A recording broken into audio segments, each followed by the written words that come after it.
हमारे एक मित्र हैं, उधर ऊपर नागौद सतना की तरफ रहते हैं। बड़े अच्छे आदमी हैं, टीचर। तो बस स्टैंड में बैठे हुए थे, एक होटल वाला उनका मित्र है।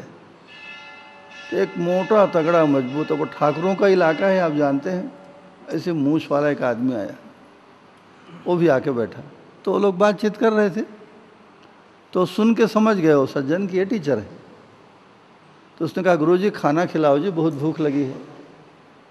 तो हमारे वो मित्र जो है बड़ा रायल तबीयत के, उदार प्रकृति की, होटल वाले से बोले, फलाना ठाकुर साहब के लिए थाली लगाओ। होटल में खाना तो मिलता ही, पेट भर वो आदमी खाया। और खाने के बाद कई लोग बहुत बहुत दम के लोग होते हैं। उसके बाद पूछा, गुरुजी आप कहाँ रहते हैं? बोले, मैं यहीं रहता हूँ। किस मकान में, किस नंबर में? फलाने जगह रहता। अच्छा अच्छा, ठीक। उसके बाद वो चला गया। जाने के बाद लोगों ने कहा, जानते हो आदमी कौन है? नहीं भाई, मैं नहीं जानता। अरे बाबा, इस इलाके का सबसे भयानक डाकू यही आदमी। भाई ठीक, कोई बात नहीं भाई, मुझको जो करना था कर दिया। आदमी घर गया, अपने नौकरों को बुलाया। उसने कहा, गुरुजी के यहाँ 2 बोरा दुबराज चावल पहुँचा के आओ, मुझको खाना खिलाएं। और बोल के आना, गुरुजी को कोई भी काम होगा, कलेक्टर से, कमिश्नर से, मंत्री से, मेरे को बताएं, 2 मिनट में उनका काम होगा, क्योंकि वो मुझको खाना खिलाए। एक अच्छा व्यवहार उन्होंने एक डाकू से भी किया, वो भी अनजाने हो, जानते नहीं थे कि चोर डाकू। तो हमेशा के लिए उस आदमी ने कहा, जब भी गुरुजी आपको जो ज़रूरत पड़े आप मुझको खबर पर भेज देना, आपका काम हो जाएगा। चाहे सरकारी विभाग हो, रुपया हो, पैसा हो, कोई मारपीट हो, कोई आदमी आपको तंग करे तो मुझको बता देना, बाकी मैं देख लूँगा उसको। तो आप देख रहे हैं कि इसको व्यवहार के नियम कहते हैं। आदमी के साथ, पशु के साथ, पेड़ के साथ आपका व्यवहार करने का कोई तरीका होना चाहिए, क्योंकि हम दोनों रिश्तेदार हैं, संबंधी। आदमी के साथ ही हमारा संबंध है, ऐसा नहीं। तो थोड़ा सा मनुष्य से हट करके बाहर की जो दुनिया फैली हुई है, उसके साथ भी अपने संबंधों को, अपने रिश्तों को देखते हैं। इसका एक नाम दे दिए हैं समझने की सुविधा के लिए। नाम आपकी मर्जी के ऊपर है। इसको कहते हैं प्राकृतिक नियम। प्राकृतिक माने नेचुरल लॉ, जो प्रकृति में है, मैं नहीं बनाया हूँ, आप भी नहीं बनाए, वो प्रकृति में ऐसा है। हम लोग क्या कर रहे हैं? हम लोग जो जैसा है उसको उस तरीके से समझने की कोशिश कर रहे हैं, ताकि उसके मुताबिक उचित व्यवहार करके हम कहाँ पहुँचेंगे? सुख, निरंतर सुख पाने के चक्कर में। हमारा और कोई लक्ष्य नहीं। निरंतर सुख मिले, सामने वाले को, सामने की चीज़ों को हम समझें, समझ के उसके साथ उचित व्यवहार करें और हम निरंतर सुख को पालें। इसलिए अपने चारों तरफ के परिवेश को समझना जरूरी है। इसको एक सुंदर नाम दिया गया, प्राकृतिक नियम। ये नियम क्या है? ये नियम जब हम काम करते हैं ना, साक्षात परमात्मा है, ईश्वर है, सत्ता है। ये कैसे है उसको देखते हैं।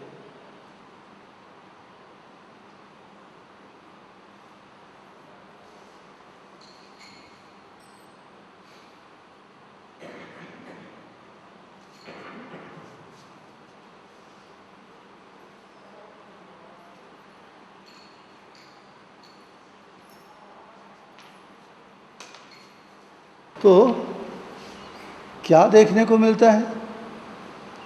आप अपने चारों तरफ आदमी को छोड़ करके और क्या देख रहे हैं बताइए?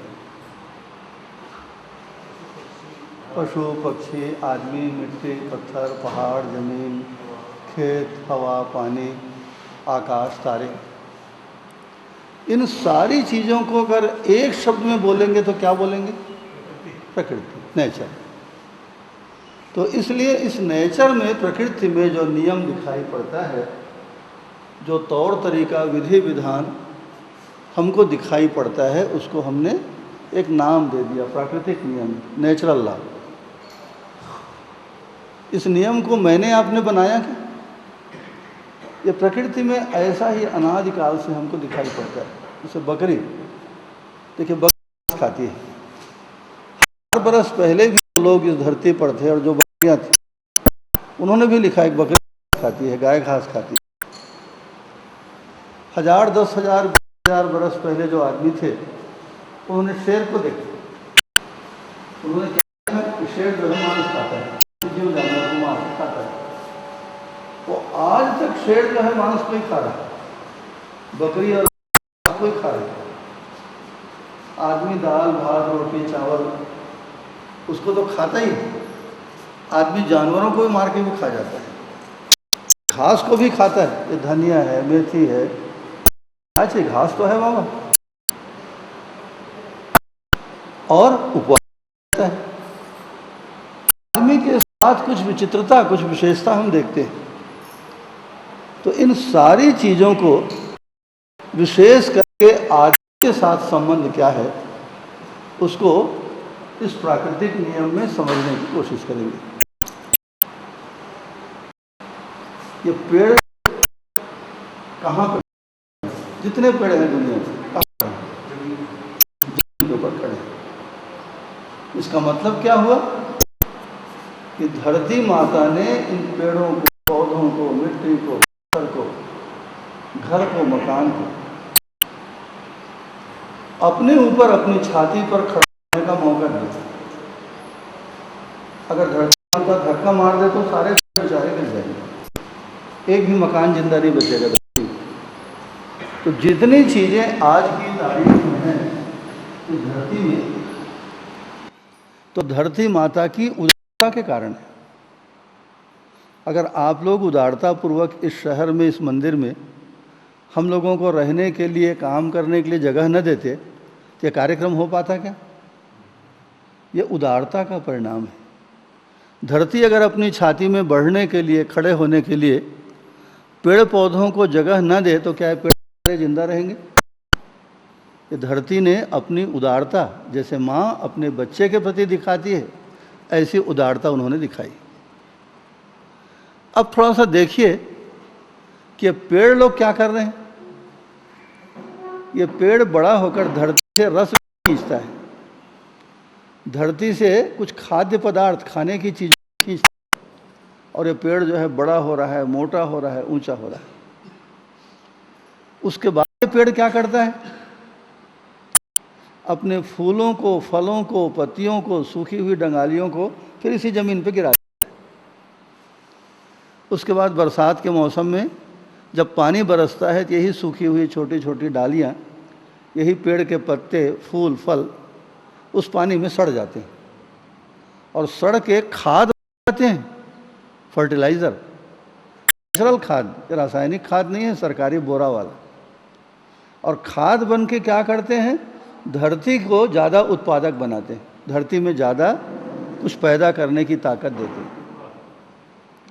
तो धरती उदारता पूर्वक पेड़ों को मौका दे रही है बढ़ने के लिए, जिंदा रहने के लिए, खड़े होने के लिए, फलने फूलने के लिए धरती ने मौका दिया है।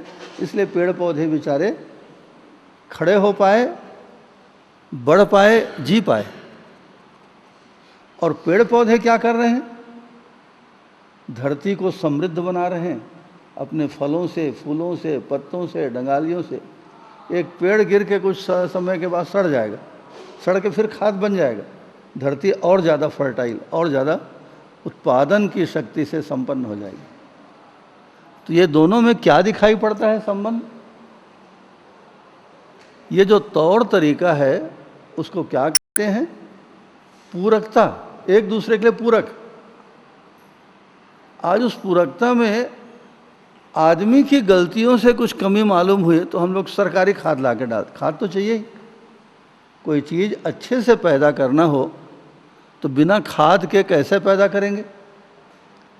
तो रसायन को हम खाद के रूप में डाल रहे हैं, उससे बहुत सारा उपद्रव सारी दुनिया में पैदा हुआ है। अमेरिका की रिपोर्ट है 28 करोड़ एकड़ ज़मीन वहाँ बंजर हो गई। क्यों हो गई? बहुत ज़्यादा रासायनिक खाद के प्रयोग से। अब उसको ठीक करने का उपाय है है क्या है? कम से कम 1 फीट जो मिट्टी है उसको खोद के बाहर फेंक दो। अब कहाँ फेंकोगे आप?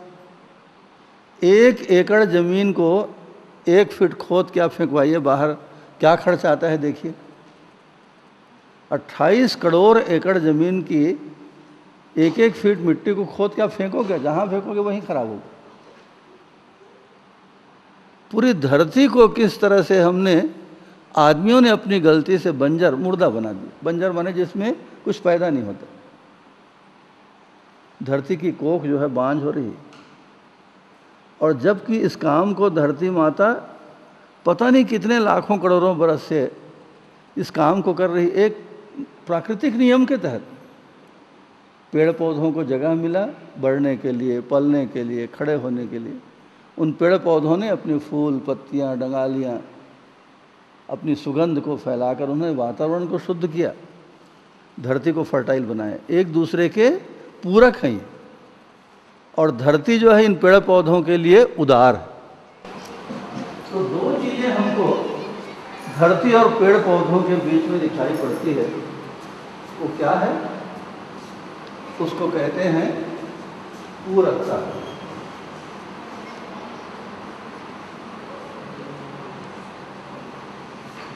और दूसरा है उदारता।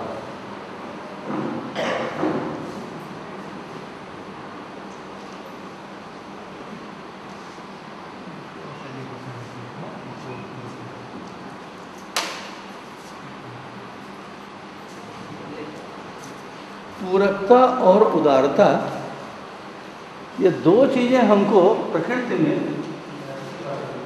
2 चीज़ों को दी, धरती और पेड़ पौधों के बीच में दिखाई पड़ती है। ठीक, ये बहुत बहुत गंभीर मसला है, बेहद गंभीर मामला। हमारी ज़िंदगी की एक एक धड़कन से, एक एक श्वास से जुड़ा हुआ है। पहले हालत को हम लोग समझ लेते हैं, उसके बाद आगे सोचेंगे। अभी क्या जल्दी है? अभी कम से कम हमारे चारों तरफ क्या हो रहा है उसको देख तो लें। अब इसी धरती में, धरती और पेड़ पौधे को छोड़कर और कुछ दिखता है आप? धरती को छोड़ दीजिए, पेड़ पौधों की दुनिया, जिनको हमने एक नाम दिया है प्राणावस्था की इकाइयाँ, इसको छोड़कर और कोई चीज़ दिखती है क्या? पशु हैं, पक्षी हैं, जिनको हम जीव जगत कहते हैं। शेर, बाघ, भालू, हिरण, गाय, बकरी, सूअर, कुत्ते, सांप, बिच्छू। तो ये जो जीव जगत हमको दिखाई पड़ता है, वो रहता कहाँ पे?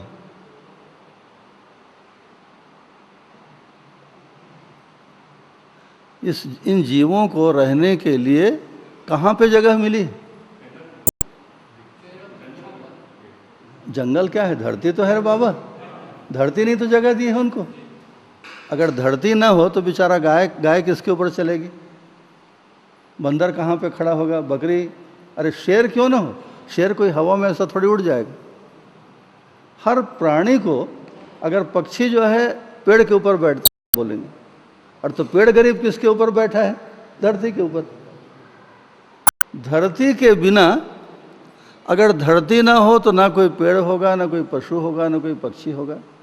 इन सब के जीने खाने का, चलने फिरने का, जिंदा रहने का, सुखपूर्वक काम करने का आधार ये धरती माता है। तो धरती माता ने पेड़ पौधों को तो जगह दी है, पशु पक्षियों को उसने चलो अपनी छाती पर चलो, दौड़ना है, खेलना है, बड़े होना है, पैदा होना है, मरना है तो भी मेरी छाती पे मरो, ऐसा उसने जगह दी। अब ये पशु पक्षी क्या कर रहे हैं उसको देखिए। इन पेड़ पौधों ने क्या किया?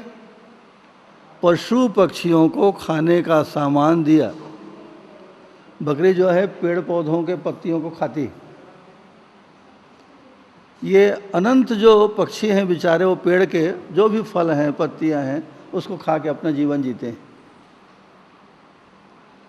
अब ये पशु लोग, पक्षी लोग जो अपने मल मूत्र का विसर्जन करते हैं ना, धरती पे गिरता है, उससे खाद बन जाती है।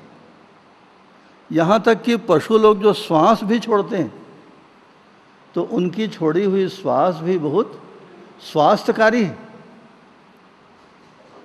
आपको एक बात का पता है, पुराने समय में एक बहुत खतरनाक बीमारी होती थी, अब तो दवाई आ गई, उसको टीबी कहते थे। टीबी की बीमारी का बढ़िया इलाज क्या करते थे आप जानते हैं? उस आदमी को गाय के कोठे में रखो, गाय की सेवा करेगा, वहीं सोएगा, वहीं गायों को खाना खिलाएगा, वहीं खाना बना के खाएगा। अगर कुछ महीने आदमी रह जाए तो टीबी की बीमारी ठीक हो जाती थी। माने गाय के गोबर से, गोमूत्र से, श्वास से निकली हुई जो गंध है उसमें एंटीबैक्टीरियल है, ये सब रोगाणुओं को मारने की ताकत है। ऐसा एक विधान था और सच है, अभी भी आप करिए। 1 महीना 2 महीना किसी बीमार आदमी को गायों के रहने की जगह पर आप रख दीजिए, उसकी तबीयत सुधरना शुरू हो जाती है, किसी भी तरह के रोगाणुओं को मारता है। तो गाय गोबर देती है, गाय पेशाब करती है, गाय जो है अपना श्वास छोड़ती है, उससे कितने ही कीड़े मकोड़े सब मरते हैं। गोबर जो है खाद बन जाता है। गाय की पेशाब से आजकल दवाइयाँ बनती हैं। आप जानते हैं ना, जब आदमी की बीमारी का डायग्नोस नहीं हो पाता कि क्या बीमारी है, पता ही लगता। हमारे एक मित्र थे, जवान थे, जिन्होंने अभ्युदय संस्थान को बनवाया, धीरेन्द्र शाह, उनकी तबीयत खराब हो गई तो हम लोग इंग्लैंड की राजधानी लंदन तक गए और बड़े से बड़े डॉक्टर को दिखाए। भारत में आए, हैदराबाद, बॉम्बे, कलकत्ता, जहाँ जहाँ लोगों ने कहा ले जाके दिखाए, डायग्नोस तक नहीं हुआ आखिर क्या बीमारी इनको। आखिरी में उनके जाने के कुछ दिन पहले डॉक्टरों ने कह दिया था कि नहीं, कैंसर हो गया इनको। आखिर भरी जवानी में अभी साल भर पहले चल दिए। तो हम क्या देखते हैं, ऐसी कोई बीमारी जिसको डॉक्टर भी पकड़ नहीं पाते, उसका इलाज गाय के पेशाब से होता है, गोमूत्र से होता है।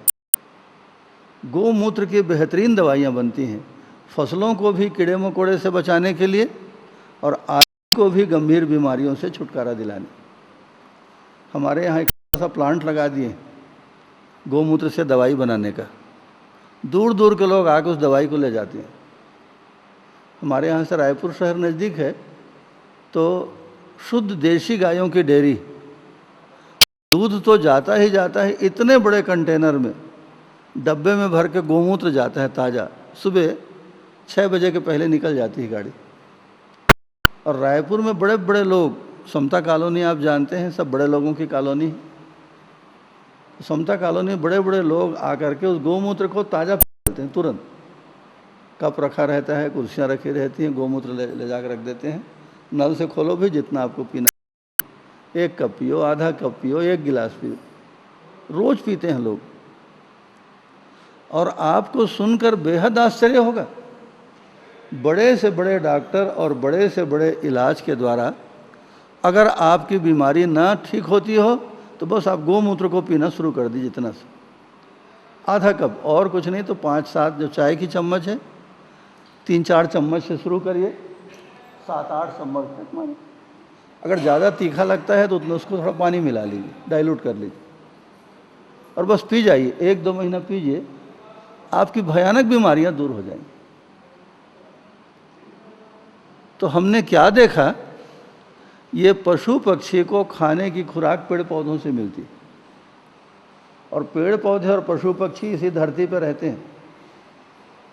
अब गाय हो, चाहे शेर हो, चाहे हिरण हो, कि सूअर हो, कि भैंसा हो, जो मलमूत्र का विसर्जन करेगा, श्वास छोड़ेगा, उससे इस धरती को खाद मिलता है, वो खाद में रूपांतरित हो जाता है। इस तरह धरती फिर फर्टाइल हो जाती है, उत्पादन की ताकत बढ़ जाती है। ऐसा धरती जो है पेड़ पौधों के द्वारा जीव जंतुओं को जीने का मौका दे रही है। जीव जंतुओं को क्या कर रही है धरती माता? जीने का मौका दे रही है, और साथ साथ उदारतापूर्वक।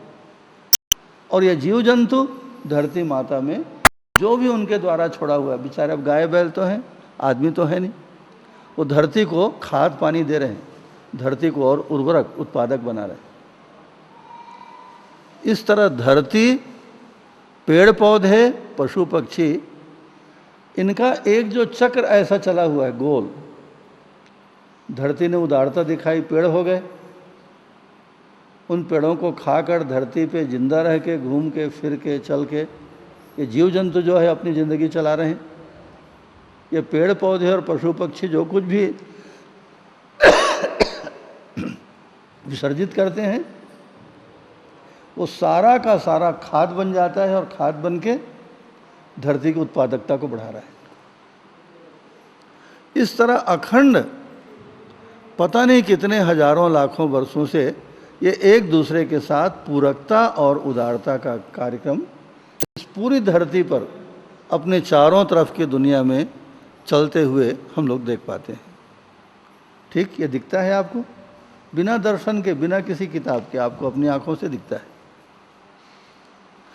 अब इस धरती में, धरती तो है ही है, पेड़ पौधे पशु पक्षी तो है ही है, एक प्राणी, अगर आप उसको प्राणी कहें, माने एक जीवित इकाई और है, बताइए क्या है? एक चीज और है, हम लोग हैं बाबा, जिंदा बैठे हैं, अपने को कैसे छोड़ दिए आप लोग? आदमी जो है सच्चाई है, और हम भी इसी धरती पर रहते हैं, इसी जंगल में, पहाड़ में, पेड़ पौधों के बीच, हवा पानी के बीच। तो अब आदमी क्या कर रहा है उसको देखिए। जिन पेड़ पौधों को खा के, फलों को, फूलों को, औषधियों को खा के आदमी जिंदा है, उसके बाद जंगल में जाता है, टंगिया लेके उसको काट देता है। हम जो है इन पेड़ पौधों के साथ उदारता का व्यवहार कर रहे हैं। आज भारत में देखिए बड़े बड़े पहाड़ और जंगल साफ हो गए धीरे धीरे। इतना घना जंगल था कि आपको घुसने नहीं, और अब तो जंगलों के इधर जाके देखिए, आदमी ने इतने पेड़ काटे, इतने पेड़ काटे हैं। जंगल में गए, जो भी जीव जानवर दिखा, आदमी, बंदर दिखा, सांप दिखा, दिखा, सब मारना शुरू किया। क्यों मारे?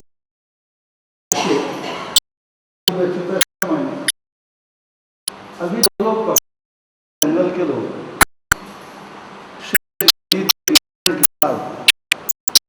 10 लाख रुपए उनके पास से निकलती। कितने जानवरों को मारकर उन्होंने उस खाल को,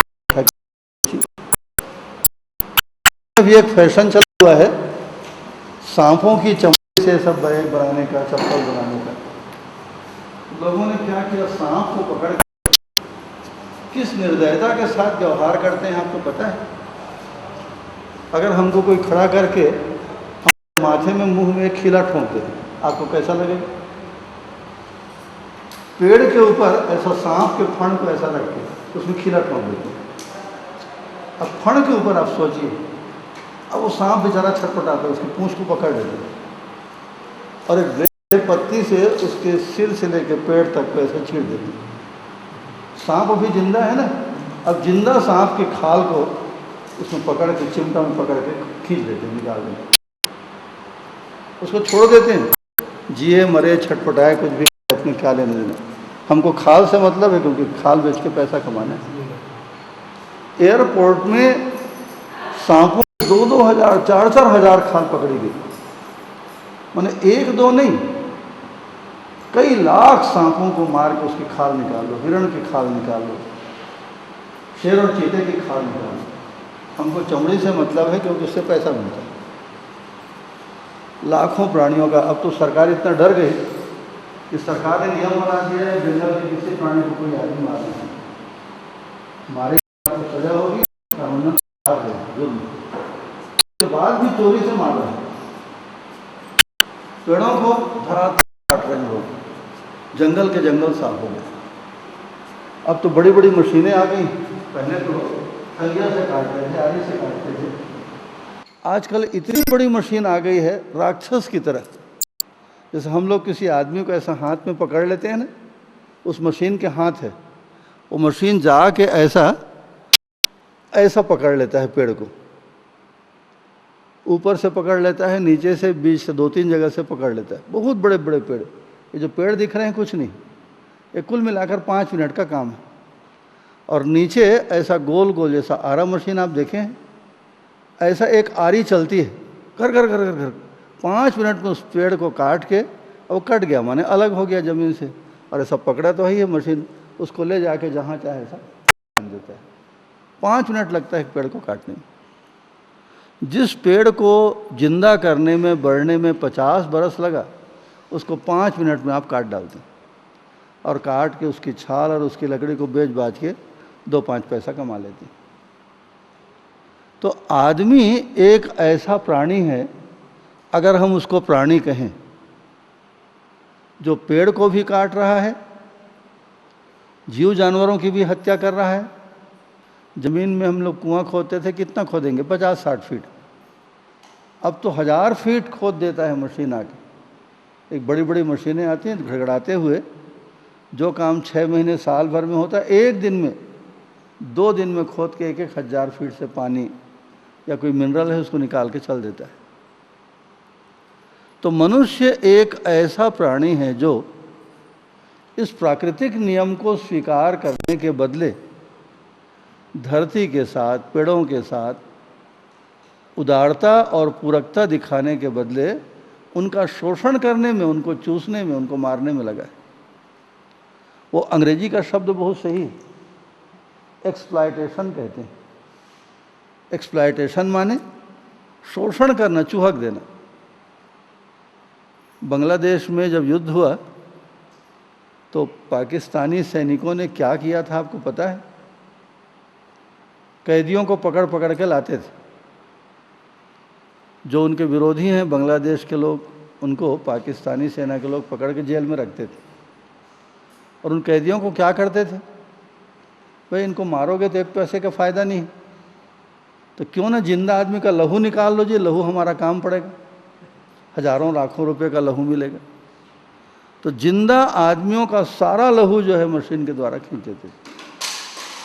अब लहू चल दिया, उसके बाद तो मर ही जाएगा आदमी, मारना तो है ही है उसको, क्या फ़र्क पड़ता है, उसका लहू तो निकाल लो। अब डॉक्टरों ने क्या किया? ये तो हमने प्रकृति के साथ किया। हमारे यहाँ डॉक्टर अमित कुमार थे, सारी दुनिया में भारत की बदनामी हुई। जो आदमी उसके अस्पताल, अरे भाई आपको ऑपरेशन करना पड़ेगा, तबीयत बहुत ख़राब है, कर दे भैया। अब गांव का गरीब आदमी क्या जानेगा? पेट को फाड़े, उसके एक किडनी को निकाल के चोरी कर ली, करोड़ों करोड़ों करोड़ रुपया कमाए, सारी दुनिया में चोरी की हुई किडनियों को बेचा। लहू निकाल लो, किडनी निकाल लो, हड्डी निकाल लो, जो निकाल सकते हो उसको निकाल लो। मनुष्य ने मनुष्य के साथ, मनुष्य ने पेड़ पौधों के साथ, मनुष्य ने पशु पक्षियों के साथ जितना बड़ा अत्याचार किया है, उतना आज तक दुनिया के इतिहास में कभी नहीं हुआ। माने कुल मिलाकर हुआ क्या है? आदमी ने प्रकृति के इन 2 नियमों का पालन नहीं किया, पूरकता और उदारता नहीं दिखाई, बल्कि उसके बदले में उसने हत्याएं की। पेड़ को, हरे भरे पेड़ को काटना माने पेड़ की हत्या है, जीव जानवरों को मारना जानवरों की हत्या है। और इतने से पेट नहीं भरा तो आदमी ने आदमी को मारना शुरू किया, शोषण करना शुरू किया, हत्या करना शुरू किया। इन दोनों नियमों को उसने छोड़ दिया, पूरकता और उदारता। इसका फल क्या हुआ बताइए? सारी दुनिया में कम से कम आदमी की जिंदगी में इस नियम से बाहर जाने के कारण क्या हो गया है? सिर्फ दुख और परेशानियाँ। दुख है, समस्या है, चिंता है, भय है, परेशानी। ये आदमी की अपनी गलती के कारण है। प्रकृति माता ने, किसी देवी देवता ने ऐसा नहीं किया, आदमी को डराया नहीं। आदमी ने अपनी गलतियों से, अपनी अज्ञानता से, अपने स्वार्थ को डर दिया। या और एक सही शब्द का उपयोग कर सकते हैं कि आदमी में क्या हो गई? समझ की कमी।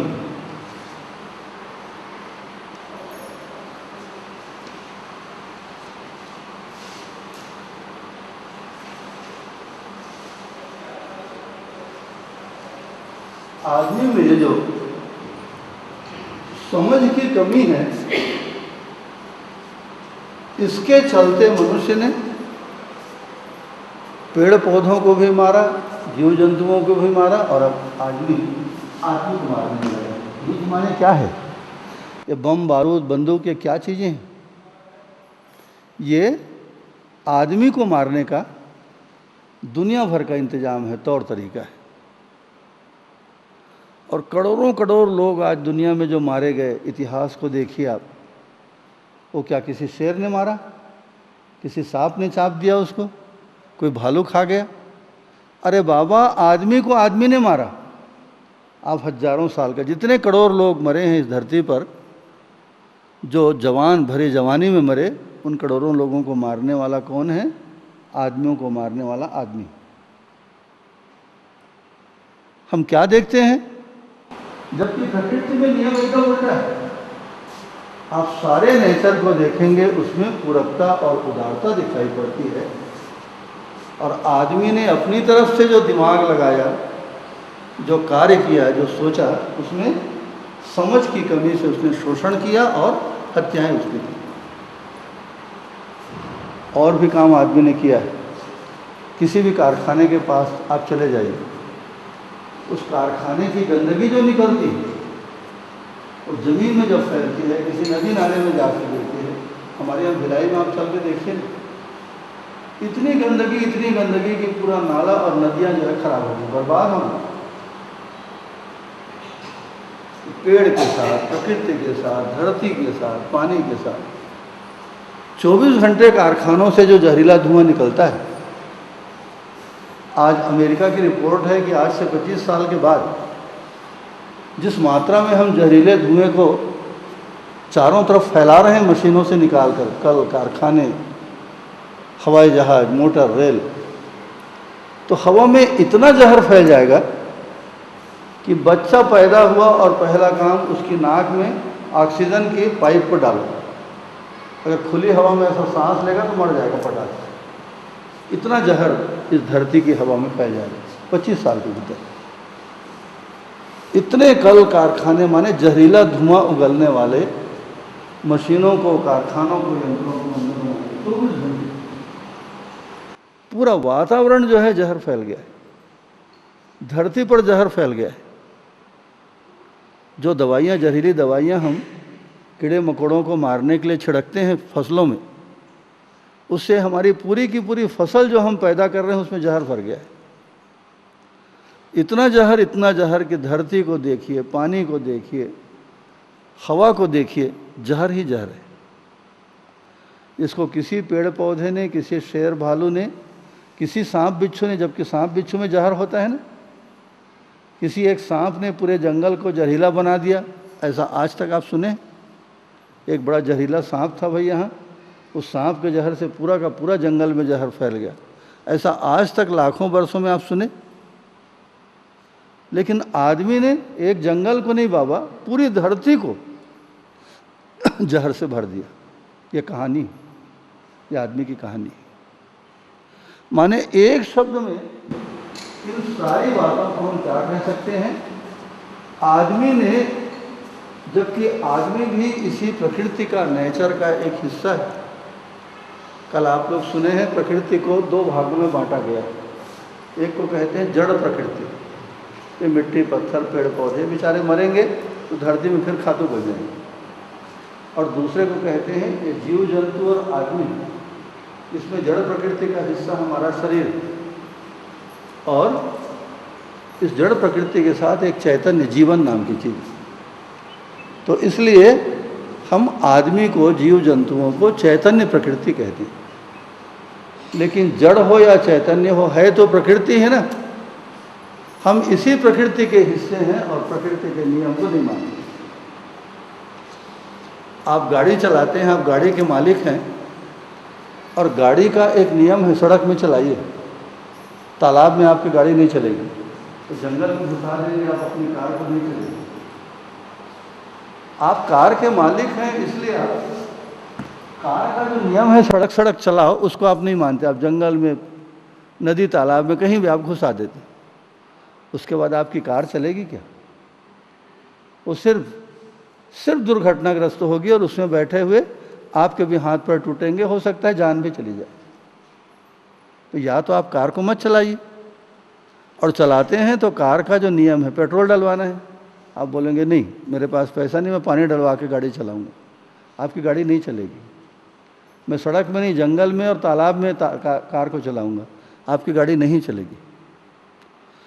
सब कुछ ठीक है, अगर आपको गाड़ी चलाना नहीं आता तो भी आपकी गाड़ी नहीं चलेगी। ये गाड़ी चलाने के अनिवार्य नियम हैं कि ड्राइवर हो, डीजल पेट्रोल हो, और गाड़ी के चलने के लिए एक साफ़ सुथरी सड़क हो, तब आपकी गाड़ी चलेगी। वरना गाड़ी होते हुए भी गाड़ी जो है चलेगी नहीं, आपको कहीं पे पहुंचाएगी नहीं। अगर गाड़ी का उपयोग करना है, गाड़ी को चलाना है, तो नियमों को, you are bound to follow those laws, उन नियमों को मानने के लिए आपकी बाध्यता है। ऐसा ही जब हम प्रकृति के हिस्से हैं, तो प्रकृति के नियम को मानना हमारे लिए अनिवार्यता है। क्यों अनिवार्यता है? नहीं मानेंगे तो क्या होगा? फिर अपनी जगह पे चले जाइए खूंटा। हम निरंतर सुख पाना चाहते हैं, वो सुख भर हमको नहीं मिलेगा, और बाकी पैसा मिल जाएगा। पेड़ों को काट के आदमी पैसा वाला हो गया, धरती से कोयला लोहा निकाल के लोग अरबपति हो गए, कारखाने लगा करके लोगों ने बहुत पैसा, बहुत कुछ पा लिया सुख सुविधा को, लेकिन सुख मिला क्या? सुख नहीं मिला, सुख नहीं मिलेगा। जहाँ जहाँ हम और आप जान के या अनजान में प्रकृति के इन नियमों की उपेक्षा करते हैं, वहाँ से हमको सुख मिलना बंद हो जाता है, सुख भर नहीं मिलता। तो इतनी मेहनत जब सुख नहीं मिलेगा, तो इतनी मेहनत मैं बेकार में क्यों करूँगा भाई? मेरी सारी मेहनत, मेरा सारा प्रयास, मेरी सारी समझदारी, सारा सत्संग, सारा पूजा पाठ किस बात के लिए है? निरंतर सुख पाने के लिए। अगर सुख न मिले तो इन चीज़ों का मेरे लिए और मेरे जैसे संपूर्ण मनुष्य जाति के लिए कोई अर्थ नहीं होता। और हम संयोग से, अपनी अज्ञानता से, या उसी को सुंदर शब्द दीजिए, समझ की कमी से, जितना जैसा मुझको समझना चाहिए था वैसा मैं माने आदमी समझ नहीं पाया, और समझ की कमी से उसने क्या किया? उल्टा पुल्टा किया। उल्टा पुल्टा किया, जैसे आपकी गाड़ी ऐसा 4 चक्के पे खड़ी, आपको जोश आया कि गाड़ी को उल्टा क्यों ना चलाएं? आप पूरी गाड़ी को उल्टा कर दिए, चारों चक्का ऊपर है और उसका जो ऊपर वाला हिस्सा, अब चलाइए आपकी गाड़ी चलेगी। सीधी खड़ी है तो वो गाड़ी चलेगी, आप पूरी गाड़ी को ऐसा उल्टा कर दें, उसके बाद आपकी गाड़ी नहीं चलेगी। हमने इन नियमों को मानने की बजाय इन नियमों को उल्टा कर दिया। पूरकता के बदले हमने क्या किया? मैं अकेले मजा करूँगा, पेड़ पौधा मरे, सांप बिच्छू मरे, शेर बाघ भालू गाय मरे, उससे कोई लेन देन नहीं। पूरकता और उदारता आज रोज भारत जैसे देश में, जहाँ गाय बैलों की पूजा करने का रिवाज है हजारों हजार बरस से, वहाँ रोज कत्ल खानों में कितने लाख गाय कटती है, आप जाके देखो, कितने लाख, 1-2 की बात नहीं। और जो बकरे, भेड़, भैंसा और अन्य प्राणी काटे जाते हैं, उनकी तो कोई गिनती नहीं है बेचारों। गाय जो हमारे लिए पूजा का पात्र है, हमारी अर्थव्यवस्था से जुड़ा है, जिनको हम गौ माता कहते हैं, हमारे साथ भावनात्मक संबंध है, वो 1-2 नहीं बाबा, कितनी लाख गायें करती हैं कत्ल खानों में, और किस निर्दयता से काटी जाती है। एक बार आप देखेंगे ना, जिंदगी भर आप भूलेंगे नहीं। गायों को बांधकर, जिंदा गायों को, उनके ऊपर उबलता हुआ गर्म पानी डाला जाता है। जैसा गर्म पानी में आप उंगली डुबाएंगे तो क्या होगा? फोड़ा पड़ जाएगा आपको। तो गाय के अंग अंग में फोड़ा पड़ जाए, उबल जाए उसकी चमड़ी, उसके बाद वो लेदर, जिसको क्रीम लेदर कहते हैं ना, वो लेदर जो है नरम हो जाता है। जब गाय पूरी तरह से गर्म पानी में उबल जाती है, जिंदा रहती है, उसके बाद उसको काट के फिर उसकी चमड़ी में निकालते हैं, तो उसके मांस को काट काट के डब्बे में भर के विदेश भेजते हैं। और एक दिन में कितनी लाख गायों की हत्या होती है, आप जाइए, बड़े बड़े ऑटोमेटिक कत्ल खाने बने हुए हैं। गाय को, बछड़े को, जंगल के जानवरों को, पेड़ों को, धरती को किस निर्दयता के साथ, किस बेदर्दी के साथ, किस नासमझी के साथ आदमी ने काटना शुरू किया है। अब इन नियमों को छोड़कर आदमी सुख पाएगा क्या? बस एक बात को सोचिए, इन नियमों की अवहेलना करके आदमी के सुखी होने का कोई रास्ता बचता है क्या? अब हमको जहाँ भी है मनुष्य आज, अब हमको वापस लौटना है। गाय को क्यों काट के खाएंगे बाबा? इतनी सारी चीज़ें खाने के लिए है। करोड़ों बोरा अनाज गोडाउन में पड़े पड़े सड़ता है हर साल, करोड़ों। ऑस्ट्रेलिया में इतना गेहूं पैदा होता है, इतना गेहूं पैदा होता है कि लकड़ी जलाने में आपको महंगा लगेगा, गेहूं जलाना सस्ता पड़ता है, इतना गेहूं। करोड़ों टन गेहूं को लोग समुद्र में फेंक देते हैं, घर में रखने को जगह नहीं, इतना पैदावार होती है। जब भारत में अकाल पड़ा था ना, मुझको याद है, तो PL 480 समझौते के अंतर्गत विदेश से गेहूं आया था। वो हम लोगों को 1 रुपये का 3 किलो गेहूं मिलता था। मैं लाया हूं अपने हाथ से, 1 रुपये का 3-3 किलो गेहूं। माने उन विदेशी सरकारों ने हमसे पैसा नहीं लिया। उन्होंने कहा जितना गेहूं ले जाना है ले जाओ, बस खाली भाई जहाज़ तो जाएगा गेहूं को पहुंचाने, उस जहाज़ का किराया भर दे देना। इसलिए फोकट का गेहूं आया था, और मैं सोचता हूं करोड़ों लोग, गरीब लोग तो उसी को खाए, अच्छे अच्छे घरों में खाया। अकाल पड़ा था, अनाज नहीं था गांव में। तो इतनी पैदावार इस धरती में अन्नों की, फलों की होती है। कश्मीर में जो बहुत बड़े बड़े बगीचे हैं सेव के, सेव फल, हम लोग कश्मीर गए थे तो मैं आपको क्या बताऊं, 1.5 रुपया 2 रुपया किलो था कश्मीर का सेव, 2 रुपया किलो। जैसे हमारे यहाँ बोईर होता है ना, बेर का पेड़, अरे किसी भी पेड़ से आप तोड़ लीजिए, कोई मना नहीं करता। इसी तरह विदेश में, ठंडे देशों में और कश्मीर में जगह जगह सेव के पेड़ है। इतना फलता है, इतना फलता है, आज 35 रुपया 40 रुपया किलो में जो खरीदते हैं हम सेव को, वो कुल मिला के 1-2 रुपया भी नहीं पड़ता अगर ढंग से आप देखेंगे तो। ज़्यादा पैदावार होती है तो क्या होगा, सेव का रेट सस्ता हो जाएगा, तो हमको फ़ायदा कम मिलेगा। इसलिए कम सेव को भेजते हैं और बाकी सेव को लाखों टन सेव सड़ने दो, उसको जंगल में सड़ जाने दो। व्यापारी लोग ऐसा कर रहे हैं, अनाज को सड़ा रहे हैं, रेट गिरना नहीं चाहिए अनाज का। तो मानव ने अपनी नासमझी के कारण, समझ की कमी के कारण, पेड़ों के साथ, पौधों के साथ, फलों के साथ, जीव जानवरों के साथ और यहाँ तक कि आदमी के साथ जो शोषण और असहयोग का रवैया अपनाया है और व्यक्तिगत लाभ पाने की जो कोशिश मनुष्य जाति ने की है, उसका फल क्या हुआ, उसका परिणाम क्या हुआ? संपूर्ण मानव जाति आज दुखी है। और मानव की वजह से ये पेड़ पौधे भी दुखी हैं, ये जीव जंतु भी दुखी हैं, हवा पानी भी दुखी है, और आदमी तो दुखी है ही, वो तो पक्का है। सारी दुनिया की कहानी, अब थोड़ा सा चारों तरफ दुनिया में ऐसा नज़र को घुमा के देखिए, चारों तरफ दुख से भर गया। जबकि अगर परमात्मा नाम की कोई चीज़ है, प्रकृति नाम की कोई चीज़ है, भाई आप लोग भी तो अपने बच्चों के माता पिता हो। आप चाहते हैं कि आपका बच्चा ज़िंदगी भर दुख पाता रहे? ऐसा कोई माँ बाप यहाँ पे है जो ये चाहता हो कि मेरा बच्चा अरे ज़िंदगी भर दुख भोगेगा, और मैं ऐसा इंतज़ाम कर दूंगा कि मरते मरते भी ऐसा इंतज़ाम करके जाऊंगा, ज़िंदगी भर दुख पाएगा मेरा बच्चा?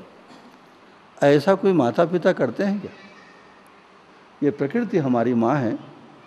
अगर परमात्मा नाम की कोई सत्ता है, वो हमारे पिता हैं, ये लोग ज़िंदगी भर हमको दुख भोगने के लिए इंतज़ाम करके जाएंगे? इन्होंने एक सुंदर सुंदर व्यवस्था की है। आदमी ने अपनी समझ की कमी के कारण उन नियमों को जिनके द्वारा आदमी और पूरी सृष्टि सुखी हो सकती है, उन नियमों को छोड़कर गलत किया, उल्टा पुल्टा किया। आदमी तो दुखी हुआ ही हुआ, आदमी के साथ में कुत्ते, बिल्ली, पेड़ पौधे, हवा, पानी, धरती, नदी, पहाड़, सब के सब दुखी हुए। ये आदमी की कहानी है। आदमी की कहानी माने हमारी कहानी है। बाबा हम लोग ऐसा कर रहे हैं, या हम खुद नहीं कर रहे हैं तो जो कर रहा है उसको हम सहयोग कर रहे हैं, हम उसके साथ शामिल हैं। इस तरह दुख को आदमी ने अपने लिए खुद बनाया है। किसी भगवान ने, किसी देवी देवता ने, किसी प्रकृति माता ने आपको दुख देने का इंतजाम नहीं किया, आपने खुद किया है। छोटा सा नियम आपने देखा, प्रकृति के साथ जो हम करते हैं, पूरकता और उदारता को छोड़कर आदमी ने अपनी समझ की कमी से प्रकृति को, आदमी को शोषण करना, चूसना, हत्या करना शुरू किया। उसकी वजह से इतना विराट दुख, सारी दुनिया में दुख दिखाई पड़ता है। अभी जो स्वाइन फ्लू नाम की बीमारी निकली है ना, आप सुअर को दोष मत दीजिए, ये सुअर से पैदा होने वाली एक बीमारी है। जहाँ पे सुअर पाले जाते हैं, और क्यों पाले जाते हैं? सिर्फ काटने के लिए, ताकि काट करके उनका मांस निकाल के आदमी खाए। जिन इन हाइजेनिक गंदी परिस्थितियों में सुअरों को पाला जाता है, उनसे बार बार ज़बरदस्ती करके बच्चा पैदा, आजकल बच्चा पैदा करने की मशीन बना ली है गाय को, सुअर को, ज़्यादा से ज़्यादा बच्चे पैदा करो। उन बच्चों को इंजेक्शन दे के, प्रोटीन फलाना ढकाना दे के, और उसको जल्दी मोटा करो, ताकि उसकी गर्दन को काट के उसके मांस को निकालो। और जिस गंदे तरीके से, जिस गंदगियों में इतनी सी जगह सुअर को बेचारे को ऐसा घूमने की वो जगह नहीं रहती, ऐसे पिंजरों में रखते हैं, और वह उनके बच्चे पैदा होते हैं। उस गंदगी की वजह से बीमारी शुरू हुई। ये आदमी का किया हुआ है, सुअर बेचारों ने नहीं किया। स्वाइन फ्लू जिस बीमारी से आज दुनिया कांप रही है ना, आदमी के द्वारा किया हुआ। मैट काऊ नाम की जो बीमारी शुरू हुई थी, गायों को मार के खाते हैं, मुझे हमारे यहाँ भी काटते हैं गायों। तो कुछ परिस्थितियों में गायें व्याकुल होकर के जो पगली होना शुरू हुई। अब पगली गाय का मांस खाएंगे तो आदमी को नुकसान करेगा। पगली गाय का मांस खाएंगे तो आपको कोई स्वास्थ्य की प्राप्ति होगी। अभी मुर्गियों की जो बीमारी फैली थी सारी दुनिया में, कितने करोड़ मुर्गियों को जिंदा जमीन में, जिंदा उनको मार के दफनाया गया, पाटा गया जमीन में। ये आदमी के द्वारा किया हुआ है ना, मुर्गी ने नहीं किया, गायों ने नहीं किया, सुअर बेचारे ने किया, आदमी ने किया। तो एक बार यहाँ से मनुष्य को हमेशा के लिए निरंतर सुख पाने के क्रम में इस उपद्रव से बचाने की जरूरत है। तो पूरकता और उदारता के नियम को मानकर इन सब के साथ आदमी उचित सही व्यवहार करके सुख पा सकता है, जिंदगी भर पा सकता है। आदमी को खाने पीने के लिए प्रकृति में कोई कमी नहीं है, न फलों की कमी है, न अन्न की कमी है, न धन की कमी है, न रहने के लिए जगह की कमी है, न कपड़े की कमी है। आदमी में पैदा करने की ताकत है, बस एकमात्र कमी है वो समझ की कमी है। उस समझ की कमी को पूरा कर दिया जाए, उसी क्रम में ये जीवन विद्या की पढ़ाई। एक बार आप समझ तो लीजिए कि जिस दुनिया में हम जीते हैं और जिस तरह से हम काम कर रहे हैं, हम समझदारी पूर्वक कर रहे हैं कि नासमझी पूर्वक कर रहे हैं, एक बार समझिए। अब आदमी ने कुछ अपना इंतजाम किया, आदमी का इंतजाम है, और उसको हम क्या कहते हैं?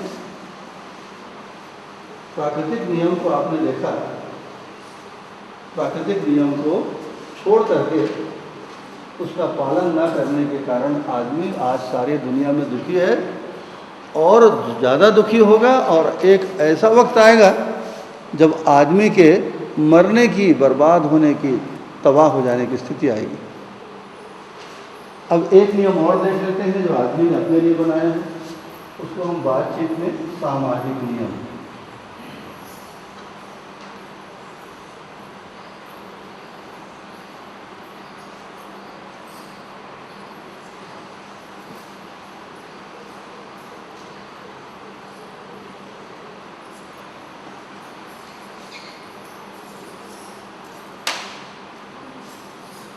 समाज माने क्या है? समाज किसको कहते हैं?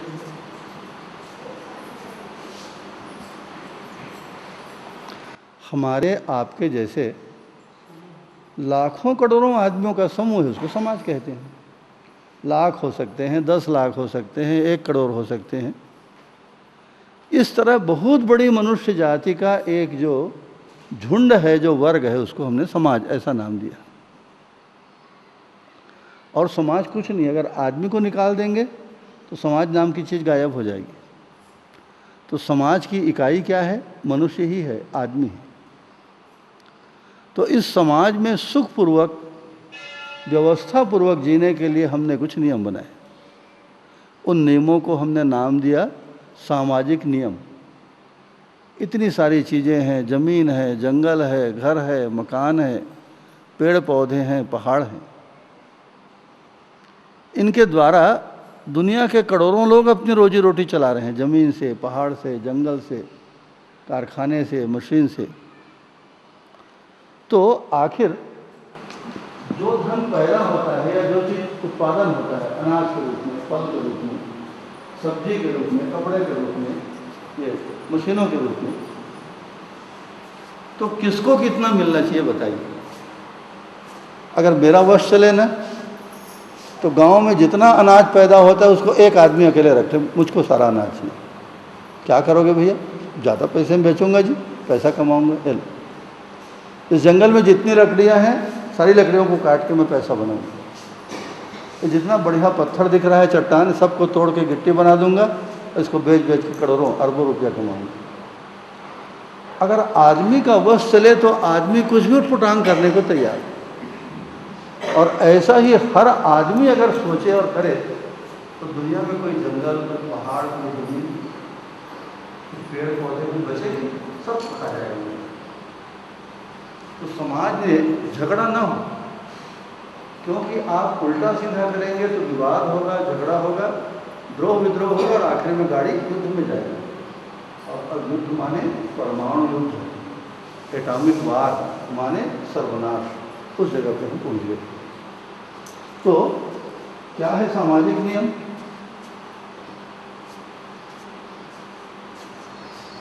पहला है स्व। स्व माने खुद का, और धन।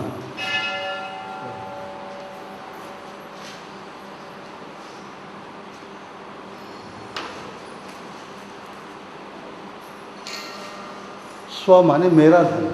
हम इतने लोग बैठे हैं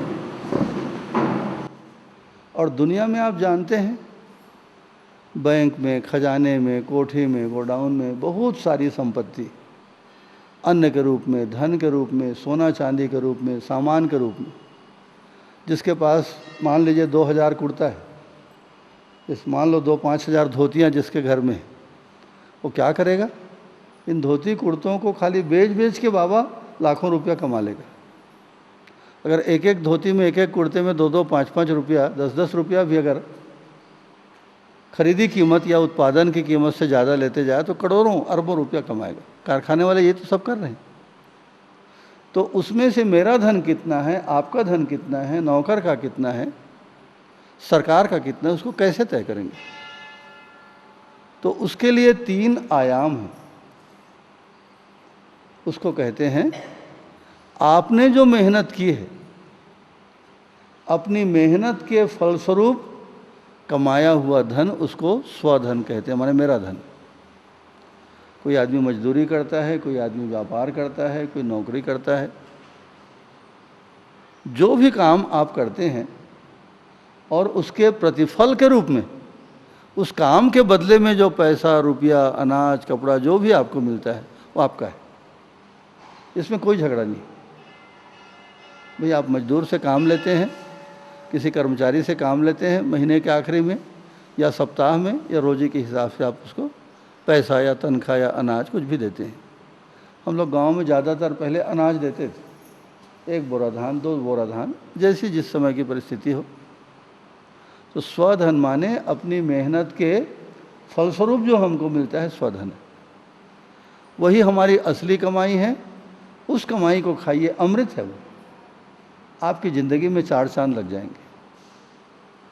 लेकिन आदमी खाली मेहनत करता है इतना नहीं, किसी किसी लोग गजब का काम करते हैं जैसा कि सब लोग नहीं कर पाते। जैसे लता मंगेशकर है, गाना गाती। अब इस पूरे गांव में एक भी कोई लड़की या महिला है क्या जो लता मंगेशकर जैसा गा के बता सके? एक भी हो तो बताइए। पूरे बागबाहरा शहर में लता मंगेशकर जैसा सिद्ध सधी हुई आवाज़ में गाने वाली एक भी लड़की लड़का कोई है? अरे बाबा, आज तो सारी दुनिया में उस टक्कर की कोई आवाज़ नहीं, ऐसा गाती। तो अब उसको हम मजदूर की तरह थोड़ी ट्रीट करेंगे बाबा। जब वो गाना गाती है तो उसको दिन भर की मजदूरी नहीं देते, लाखों लाख। वो तो 2-3 मिनट गाती है ना, 2-3 मिनट, उसका कई लाख रुपया लेती है लता मंगेशकर। सारी दुनिया में नाम है लता का। हमारे यहाँ पंकज उधास आए हुए थे, आप पंकज के गज़लों को सुने होंगे। तो दुर्ग शहर में पूरे मैदान को सजाया गया था। हम लोग को गीत गज़ल सुनने का शौक़ है, पता किए। लोगों ने बताया उस समय 200 रुपया टिकट थी। तो मैं कहा नहीं जाता भैया, मेरे पास ऐसी व्यवस्था नहीं। मेरे मित्रों ने कहा महाराज जी क्यों चिंता करते हैं, चलिए।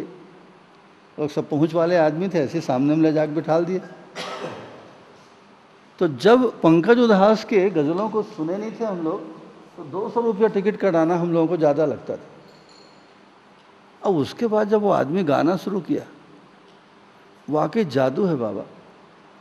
अकेले गाया 4 घंटा वो आदमी।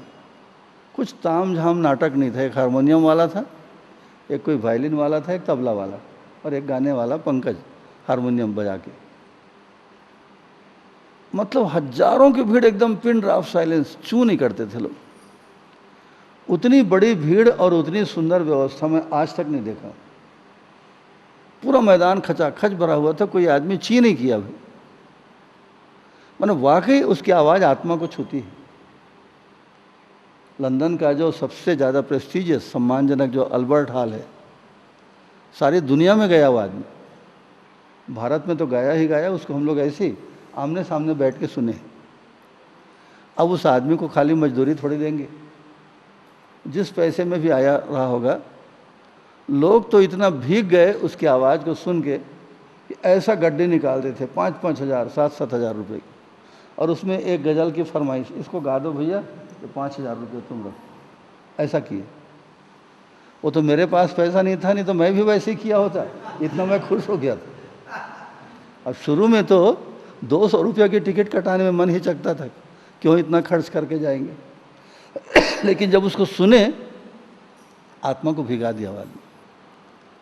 तो ऐसा कोई आदमी जब बहुत बड़ा काम करता है, कोई धोनी नाम का आदमी, महेंद्र सिंह धोनी, क्रिकेट में आपके देश का नाम पूरी दुनिया में फैलाता है। कोई सानिया मिर्ज़ा जो है, जब खेल में आपके नाम को, आपके देश के नाम को दुनिया में चमकाती है। तो जो रोज़ काम करते हैं उसका पैसा तो सरकार या कंपनी देती है उसको।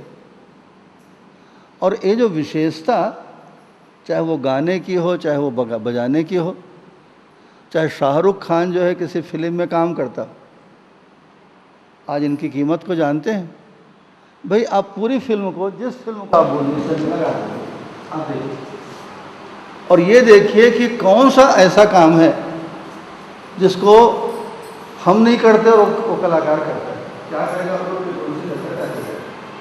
जैसा कुर्ता धोती पजामा फुल पैंट हम लोग पहने वैसे पहने, जैसा हम लोग कंघी करते हैं बालों में वैसी कंघी करें, जैसा हम लोग अपने बाथरूम में जाकर नहाते हैं वैसे नहाए। और क्या करता है बताइए? जैसा हम लोग हंसते बोलते हैं वैसे हंसता बोलता है। खाते हैं, पकाते हैं, लड़ते हैं, झगड़ते हैं, प्यार करते हैं, अपना काम धंधा करते हैं। सारा वो काम जो रोज़ हम करते हैं, उसी काम को कलाकार भी करता है। हमको कोई एक पैसा नहीं देता। आप अभी नहा के आए हैं, किसी ने आपको पूछा कि चलो इतना बढ़िया नहाए हो भाई, चलो 10, 20, 50 रुपया ले लो नहाने का? ऐसा किसी ने, देना दूर है, किसी ने पूछा आपको? बताइए। आप, कई लोग बहुत दूर दूर से पैदल चल के आए हैं, उस पैदल चलने का किसी ने आपको पैसा दिया? आप बढ़िया साफ़ सुथरे कपड़े पहन के आए, ये कपड़े पहनने का, बाल में आपने कंघी की, उसका किसी ने आपको पैसा दिया? अब आप सिनेमा में जाके देखिए, एक सिनेमा की लड़की हीरोइन जब ऐसा कंघी करती है, अपने बालों को लहरा के ऐसे चलती है, 22 लाख रुपया लेती है। आपको पता है, मैं सुना हूँ कि एक एक कलाकार आजकल 20-20 करोड़ रुपया ले रहे हैं। मैंने भारत के आपके प्रधानमंत्री और राष्ट्रपति पीछे हैं बाबा, उनसे ज़्यादा पैसा मिलते हैं। जबकि करने में क्या करते हैं, जो हम रोज करते हैं उसे गलत भी करते हैं।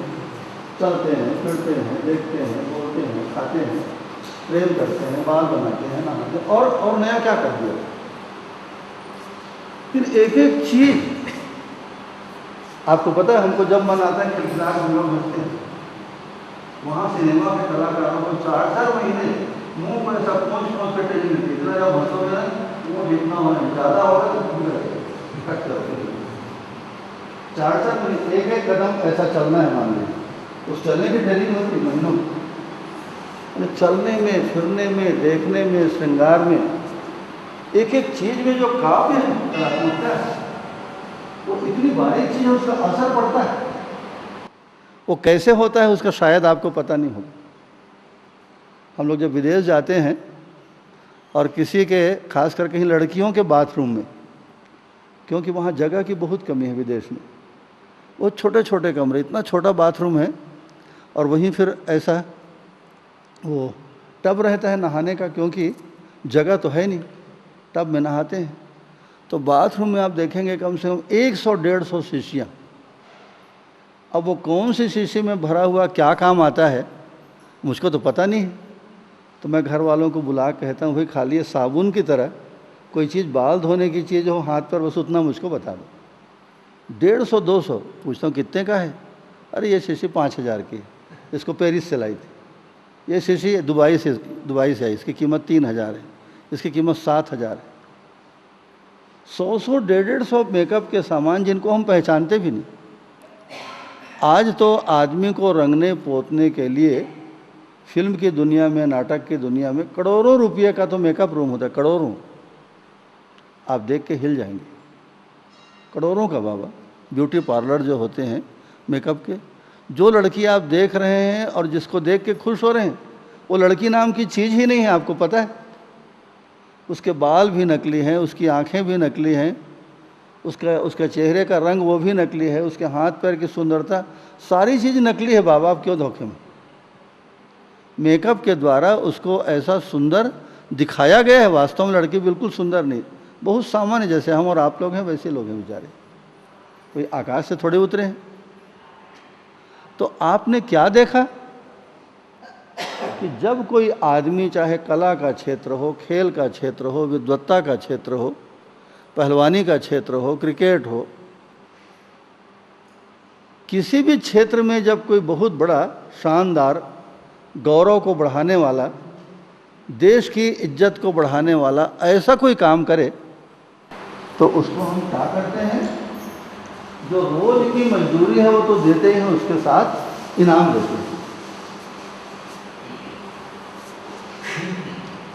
पुरस्कार।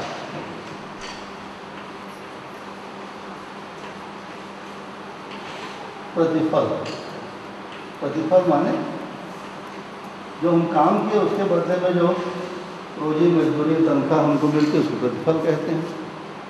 पुरस्कार पारितोषिक शब्द है।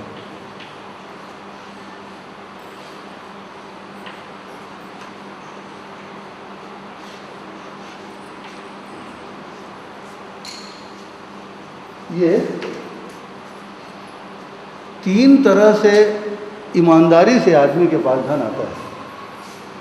प्रतिफल माने जो मेहनत आपने की उसके फलस्वरूप जो रुपया, पैसा, अनाज आपको मिला वो।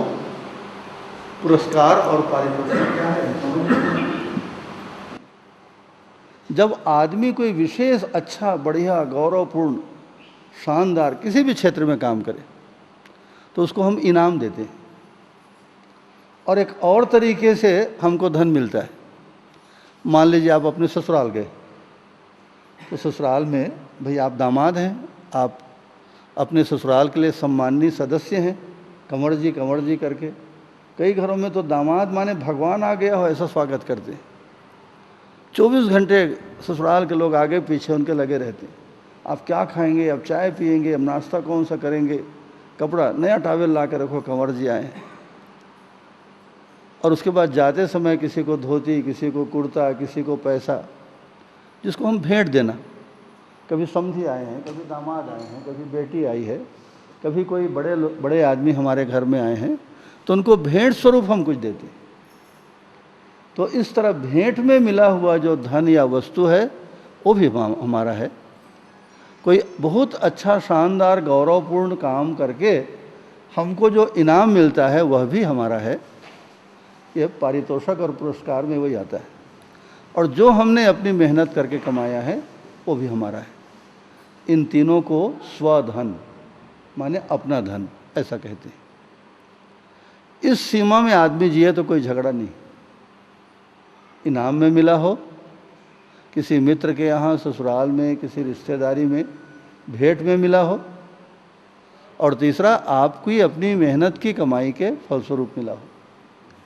इन तीनों चीज़ों के द्वारा जो कुछ भी धन अन्न आपको मिलता है वो क्या है?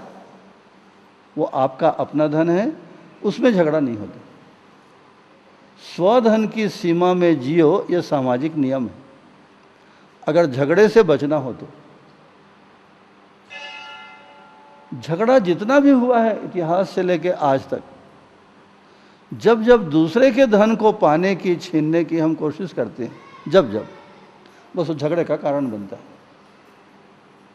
पांडवों के धन को, राज्य को कौरवों ने छीनने की कोशिश की, उनको जुए में हरा दिया और बिल्कुल नंगा करके निकाल दिया। वो इतना बड़ा झगड़े का कारण बना कि पूरा देश, पूरी दुनिया झुलस गई थी। पिछले 5000 सालों में महाभारत के युद्ध जैसा कोई युद्ध नहीं हुआ, जबकि एक ही परिवार के थे दोनों। पांडु नाम के जो थे उनके बेटे पांचों पांडव, और पांडु के भाई जो धृतराष्ट्र थे उसी के बेटे ये दुर्योधन, दुशासन, कौरव। एक ही परिवार के बच्चे एक साथ पढ़े लिखे, खाए पिए, बड़े हुए, और इतनी बड़ी लड़ाई की है कि सारी दुनिया उसमें शामिल हो गई। भयानक युद्ध। गांव में एक आदमी मरता है ना तो गांव हिल जाता है।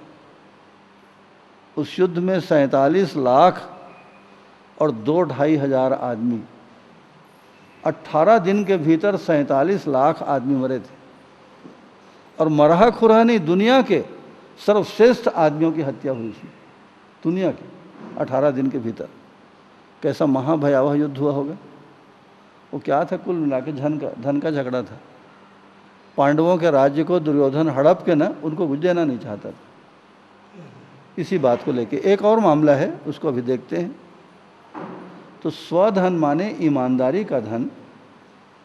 ऐसे धन को अमृत कहा गया। ऐसा अन्न आप खाते हैं, किसी को खिलाते हैं, वो भले सूखी रोटी हो, हलवा पूड़ी ना हो, वो सूखी रोटी से भी खाने वाले को, खिलाने वाले को अमृत खिलाए जैसा सुख मिलेगा। आप ईमानदारी से जो धन कमाते हैं उसको खा के देखिए, आपका दिमाग कितना शांत रहेगा, आपका परिवार कितना खुश रहेगा, आपके घर में आने वाले लोग कितना गदगद होकर, प्रसन्न होकर जाएंगे, उसको आप देखिए। स्वधन होना चाहिए। बेईमानी का, चोरी का, घूस का, ठगी करके लाए हैं जो लोग धन, किसी की हत्या करके लूट पाट के लाए हैं, उनके उस कमाए हुए धन से आप खा के देखिए उसके घर में, या खुद ऐसा गलत काम करके देखिए। आप इतना बेचैन रहेंगे, इतना बेचैन रहेंगे जिसकी कोई हद नहीं। जबकि वही दाल भात आप भी खाए हैं, वही दाल भात मैं भी खाया। मैं अपनी कमाई का, ईमानदारी की कमाई का खाया हूँ, और मेरे ही बगल में एक आदमी चोरी से, घूस से, किसी की हत्या करके, किसी की ठगी करके पैसा लाता है और उसको खाता है। वही दाल भात हम दोनों परिवार के लोग खाते हैं, दोनों में ज़मीन और आसमान जितना फ़र्क रहेगा। तो जीवन में सुखपूर्वक जीने के लिए क्या है, एक समाज का नियम क्या है, झगड़ा विहीन, इसमें कोई झगड़ा नहीं करेगा आपके साथ, वो स्वधन, अपना धन। इसी तरह एक और ज़रूरी चीज़ जब हम समाज में रहते हैं, वो क्या है ज़रूरी चीज़? वो है स्त्री, या एक स्त्री के लिए पुरुष। स्त्री पुरुष दो लोग समाज में अपनी जोड़ी बना के रहते हैं, जिसको हम पति पत्नी कहते हैं, जिसको हम हमारा परिवार कहते हैं। अब उनसे जो बच्चे पैदा हुए वो लोग भी हमारे परिवार में शामिल हैं। तो पति पत्नी और 2-4 बच्चे, इनका जो ग्रुप है एक, उसको हम कहते हैं परिवार। उस परिवार का आधार क्या है? पति और पत्नी का, एक स्त्री और एक पुरुष का साथ साथ होना। तो साथ में पति पत्नी रहेंगे तब तो बाल बच्चे होंगे बाबा, नहीं तो कहाँ से परिवार बढ़ेगा। तो अब मनुष्य के साथ और क्या बात हुई बताइए। पत्नियों के लिए, पतियों के लिए झगड़ा हुआ, क्योंकि जन्म से तो कोई हमारी पत्नी होती नहीं। बच्चे तो किसी परिवार में बेचारे पैदा होते हैं। अब बच्चों के शरीर की थोड़ी सी भिन्नता, इंद्रियों की, शरीर की थोड़ी सी भिन्नता को देखकर हमने उसका वर्गीकरण कर दिया कि लड़की है और लड़का है, ऐसा हम उसका विभाजन करते हैं।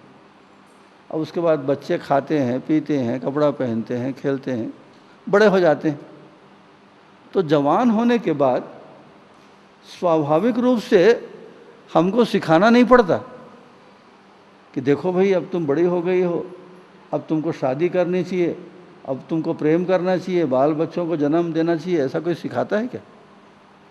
स्वयं प्रकृति माता पैदा कर देती है लड़की के मन में किसी लड़के के प्रति प्रेम या आकर्षण, साथ रहने की, बैठने की, बोलने की, छूने की, देखने की, भोग विलास करने की। और इसी तरह से लड़कों को भी एक उम्र के बाद, 13-14 साल की जो उम्र है, ऑटोमेटिकली लड़कियों की तरफ उनका आकर्षण, देखना, बोलना, घूमना, बातें करना, शादी ब्याह करना, प्रेम करना, फिर आने वाली पीढ़ी को, बाल बच्चों को जन्म देना, ऐसी स्वाभाविक इच्छा होती है। तो अब दुनिया में इतनी सारी लड़कियां हैं और दुनिया में इतने सारे लड़के हैं, अब उसकी व्यवस्था आप कैसे करेंगे बताइए। जोड़ी बनाए कि रोज एक एक दिन में एक एक आदमी को बदलते जाएं, ऐसा भी प्रयोग आदमी ने किया। क्यों किया? फिर वहीं लौट चलिए, निरंतर सुख पाने की आशा से।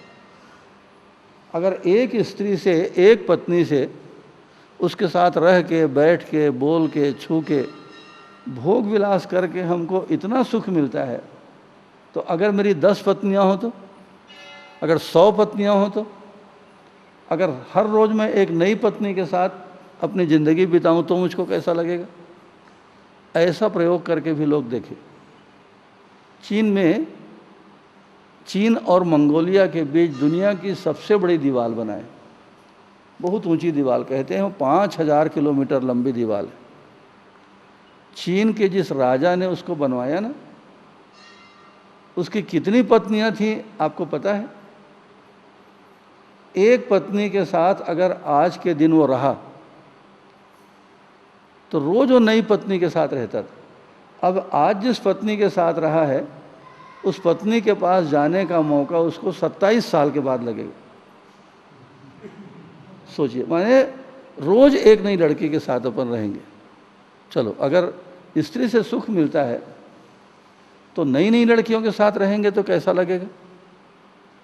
इसी तरह क्लियोपेट्रा वगैरह के बारे में कहते हैं, पता नहीं कितने हजार लोगों से उसने संबंध बनाए थे। ऐसी भी लड़कियां हुई। अगर मान लो किसी पुरुष की संगत में रहकर किसी लड़की को सुख मिलता है, तो अगर हम रोज पुरुष बदल देंगे 2 दिन में, 4 दिन में, साल में, 6 महीने में, और ज़्यादा सुख मिलेगा। ऐसा सोच के लोगों ने ये भी प्रयोग किया। और दूसरी तरफ एक क्या प्रयोग हुआ, खासकर हमारे देश में, कि एक बार आप अपनी पसंद से, परिवार की व्यवस्था परिस्थिति के मुताबिक एक पत्नी, एक लड़की को चुन लो, उसको शादी कर लो, समाज की परमिशन, लड़की के घर वालों की परमिशन, आपके घर वालों की अनुमति, एक बार चुन लो आप, और चुन करके पूरी ज़िंदगी मरते दम तक उसको अपने साथ में रखो, 24 घंटा रखो, खिलाओ, पिलाओ, पहनाओ, बीमार पड़ती है इलाज कराओ। एक जीवन के लिए बस एक लड़की, और दूसरी लड़की को ना हम देखेंगे, ना सुनेंगे, ना उसकी इच्छा करेंगे। तो पातिव्रत धर्म से लेकर रोज नई नई लड़की या लड़कों के साथ हम जिंदगी बिताएं, ऐसे ढेर सारे प्रयोग किए गए। तो एक जो निष्कर्ष निकला मानव जाति के बाबत, वो क्या है ये धन के बारे में स्वधन, अपनी मेहनत के फलस्वरूप मिला हुआ, कोई विशेष अच्छा काम करने से इनाम के रूप में मिला हुआ, और भेंट में मिला हुआ धन, उसको पुरस्कार, पारितोषक और प्रतिफल कहते हैं। इस सीमा में अगर आप धन का उपभोग करेंगे तो आपको कोई झगड़ा या उपद्रव नहीं होगा। अब धन की तरह ये बात कहाँ से आई बताइए, आप इसको पढ़ें। धन की तरह आदमी की ज़िंदगी में एक और बहुत ज़रूरी चीज़ है, उससे भी ज़्यादा ज़रूरी है, और वो है किसी स्त्री या पुरुष का साथ। अगर स्त्री है तो किसी पुरुष का साथ चाहती हैं, और कोई पुरुष है तो कोई लड़की का, किसी महिला का साथ चाहता है, तो उसको हम नारी कहते हैं, पत्नी कहते हैं, या पति कहते हैं अगर आदमी है तो उसमें स्व नारी, पुरुषों के लिए अपनी खुद की पत्नी, या अगर कोई स्त्री है तो उसके जीवन में जो आदमी आता है उसको स्वपुरुष माने अपना पति, अपना पति। इस सीमा में आप रहिए तो झगड़ा नहीं हो सकता। समाज की, सरकार की, धर्मशास्त्र की, परिवार की, सबकी सहमति, हाँ ये लोग स्त्री पुरुष हैं, साथ साथ रहेंगे, एग्रीड, उसमें कोई दुख नहीं। तो स्वनारी या स्वपुरुष, उस सीमा में रहने पर झगड़ा नहीं होता। एक बहुत बड़ी बात है दुनिया की। आप देखिए दुनिया में जो बहुत महत्वपूर्ण घटनाएं हुई जिससे पूरा दुनिया का नक्शा और इतिहास बदल गया, और करोड़ों आदमियों की हत्या हुई उसके चलते, क्या चीज़ है वो? रामचंद्र जी की पत्नी थी भगवती सीता, दुनिया की सबसे सुंदर, शीलवान, चरित्रवान, स्वीट, मीठी ऐसी लड़की थी। अब उसके लिए तो हजारों लोगों की इच्छा थी कि सीता मेरी पत्नी बने, लेकिन सीता ने स्वयंवर में राम को चुन लिया। रावण के मन में भी था कि ये सीता जैसी सुंदर लड़की, क्योंकि रावण के बारे में उस ज़माने में कहते हैं कि सुंदर जवान लड़कियों का बहुत शौकीन था आदमी। उसका रावण का लिखा हुआ जो ग्रंथ है ना, उस ग्रंथ का नाम रावण संहिता है। जितनी मोटी रामायण है भगवान राम का चरित्र, उतना ही मोटा ग्रंथ रावण संहिता है। और गजब का अद्भुत आदमी था अपने ज़माने का रावण। लेकिन एक उसकी प्रबल इच्छा थी, सुंदर लड़कियां, चाहे देश की हो, विदेश की हो, यक्ष समाज की हो, किन्नर की हो, देवता कुल की हो, राक्षस कुल की हो, कोई भी लड़की, ऐसी सुंदर लड़कियों को ज़बरदस्ती पकड़ के ले आता था। रावण ने ऐसा किया। उसी चक्कर में दुनिया की सबसे सुंदर लड़की जो भगवान श्री राम की प्राणप्रिया थी, सीता माता को भी पकड़ के ले आया, और उसने कहा सीता तुम मेरी पत्नी बन जाओ। बस इतना सा मामला था। जबकि उस ज़माने में 3 सबसे सुंदर स्त्रियां थीं उस ज़माने में, पूरे युग में। एक तो भगवान राम की पत्नी जो भगवती सीता है, रावण की खुद की पत्नी विश्व सुंदरी थी बाबा, मंदोदरी। मंदोदरी माने क्या होता है जानते हैं? मंद माने छोटा, और उदर माने पेट, छोटा सा पेट माने पतली कमर वाली लड़की। ऐसी जो मोटी लड़कियां होती हैं उसको आजकल लोग पसंद नहीं करते, दुबली पतली। विदेश में तो हड्डी दिखनी चाहिए लड़कियों की, जितनी दुबली होगी उतनी सुंदर है, ऐसा मानते हैं, मान्यता है। तो वो पतली कमर वाली, उदर माने पेट और मंद माने छोटा, अति सुंदरी थी मंदोदरी। तो मंदोदरी तो थी, उसके साथ और पता नहीं कितनी लड़कियों को रावण जबरदस्ती ले आया था। सीता को भी उठा के जबरदस्ती ले आया। इसी बात को लेकर झगड़ा हुआ। कुल मिलाकर राम और रावण का जो झगड़ा है वो कुल मिलाकर के सीता का है। जब भगवान श्री राम लंका पहुंच गए तब भी भगवान राम ने रावण को बार बार मौका दिया, भैया मेरा तुम्हारे साथ कोई झगड़ा नहीं है, तुम मेरी पत्नी को वापस करो, क्योंकि पत्नी मेरी और वो बेचारी पतिव्रता है। अगर तुम जोर ज़बरदस्ती से उसके साथ कुछ करोगे तो मर जाएगी, लेकिन तुम्हारी पत्नी बन के नहीं रहेगी, तुम्हारे लिए किसी काम की नहीं। एक मुर्दे को क्या करोगे? सीता तो जिंदा जलने को तैयार थी। जब हनुमान जी गए ना, वो तो आग खोज रही थी, चिता बनाओ मैं उससे जल के मरूंगी, रावण का मुंह मुझको नहीं देखना है, रावण की बात को नहीं सुनना है, ऐसा बोलती थी। तो रावण के लिए तो किसी काम की थी नहीं सीता, और राम की जिंदगी का तो सबसे बड़ा मसला था वो। रावण नहीं माना, उसी बात को लेकर झगड़ा हुआ, कई करोड़ लोग मारे गए, पूरी राक्षस सभ्यता का, संस्कृति का, संपत्ति का, प्रतिष्ठा, इज्जत, सबका सर्वनाश हो गया। एक लड़की, क्या लड़की? अपनी पत्नी नहीं थी रावण की, पराई स्त्री। पराई स्त्री, पराया धन, ये सारी दुनिया में झगड़े की जड़ बस इतना ही। द्रौपदी का इतिहास आप देख लीजिए, द्रौपदी को पांडवों ने अपनी योग्यता से जीता था, पांचों भाइयों की पत्नी थी वो। दुर्योधन के मन के बारे में बोलते हैं, पापी तो था ही, धन को भी हड़पा और अपने ही भाई की पत्नी द्रौपदी का उसने भरे दरबार में कपड़ा खींच करके अपमानित किया। उसके कारण 18 दिन के भीतर 47 लाख दुनिया के लोग बकरों भेड़ की तरह काटे गए। क्लियोपेट्रा का इतिहास देखिए, एक हेलन नाम की सुंदर लड़की थी विदेश में, उसकी बेहद मार्मिक फिल्म बनी, ट्राय नाम है उस फिल्म का, अंग्रेजी में फिल्म थी, आज का उसका हिंदी वर्जन आ गया होगा, हम लोग तो विदेश में देखे थे, आप मुग्ध हो जाएंगे उसको देख के भाई। तो चाहे वो ट्राय की हेलन हो, चाहे वो मिस्र की क्लियोपेट्रा हो, चाहे वो सीता हो, चाहे द्रौपदी हो, पराई स्त्री के लिए लालच करके आदमी ने अपने धन को, अपने जीवन को, अपनी संपत्ति को, अपने राजपाट को, इज्जत को, सबको स्वाहा कर दिया। इस तरह एक दो नहीं, करोड़ों आदमियों का इतिहास इस धरती पर, करोड़ों आदमियों का, सिर्फ लड़की के लिए या धन के लिए सारा झगड़ा इसी में हुआ है। तो उस झगड़े से बचने के लिए पुराने समय में एक सामाजिक व्यवस्था की गई। देखो भाई, आज मौका है, तुम कुंवारे हो, जिस लड़की को चाहो चुन लो और जीवन भर इस लड़की के साथ रहना, इसका पालन पोषण करना, इसको इज्जत करना, इसको खुश रखना। तब से पति पत्नी माने मेरी पत्नी, ये लड़की सिर्फ मेरे लिए है, ऐसी ऐसी भावना उठी। उसी को कहते हैं स्वनारी, अपनी पत्नी।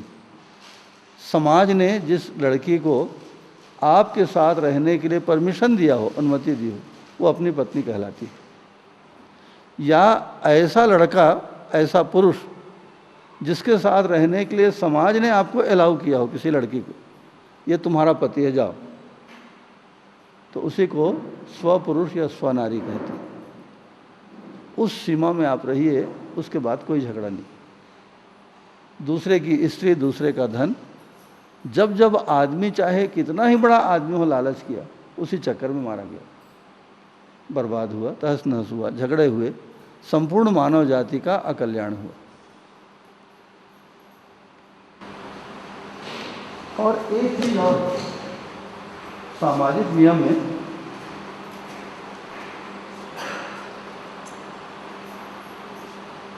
क्या है वो चीज?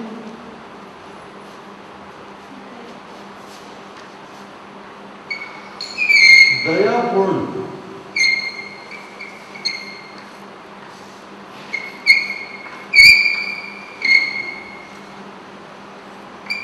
कार्य।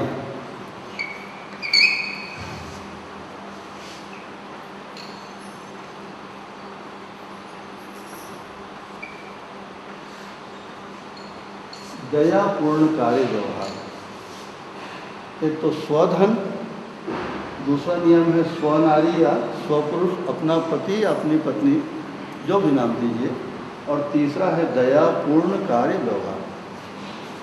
जो आप कार्य करते हैं, कार्य किसके साथ करते हैं? वस्तुओं के साथ, मिट्टी पत्थर। कोई आदमी कुर्सी बेच रहा है, कोई आदमी कपड़ा बेच रहा है, कोई आदमी माइक बेच रहा है, कोई सब्जी बेच रहा है, अनाज बेच रहा है। कार्य हम निर्जीव वस्तुओं के साथ करते हैं और व्यवहार हम जिंदा आदमी के साथ करते हैं। तो चाहे जीवित व्यक्ति हो या निर्जीव वस्तुएं हो, दोनों जरूरत, अन्न की, कपड़े की, मकान की, लोहे की, ये निर्जीव वस्तुएं, इसके साथ हम कार्य करते हैं या धंधा करते हैं, व्यवसाय करते हैं, और जीवित आदमियों को के साथ धंधा नहीं करते, जीवित आदमियों के साथ व्यवहार करते हैं। तो ऐसा जो कार्य व्यवहार है वो कैसे हो? दयापूर्ण कार्य व्यवहार। दया माने आप सुन चुके हैं, बताइए आपको याद हो तो। जो आदमी पात्र है, एक बीमार है, उसको दवाई की ज़रूरत है, एक स्कूल के बच्चे को फीस की, कपड़े की, किताब की ज़रूरत है ताकि वो पढ़ सके, एक भूखे आदमी को भोजन की ज़रूरत है, भोजन करने का पात्र है, बच्चा जो है किताब और फीस और ड्रेस पाने का पात्र है, एक दुखी आदमी जिसके पास कपड़े नहीं है, ठंड से मर रहा है, वो कंबल कोट पाने का पात्र है।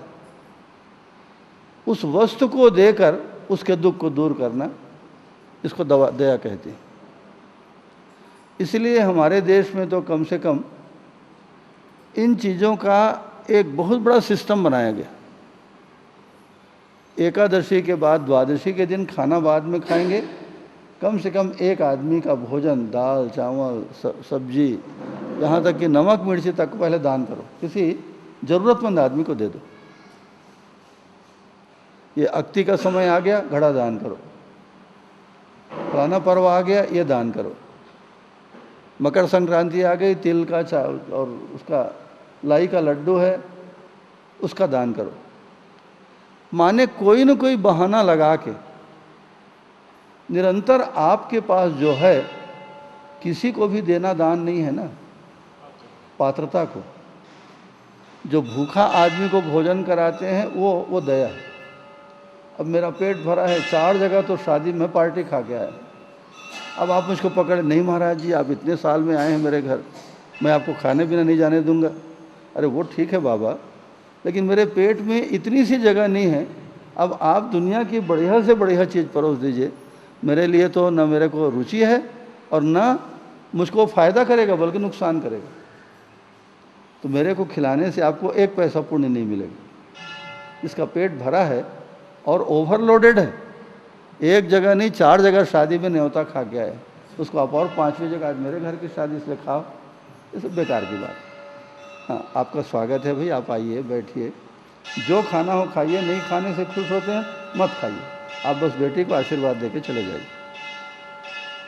तो पात्र देख के अगर आप दान करेंगे, एक आदमी आता है, अरे क्या बताऊं मन बहुत उदास है, तो आज तो मुझको शराब पीने की इच्छा हो रही, आप उसको 100 रुपया दे दी, यह कोई दया है क्या?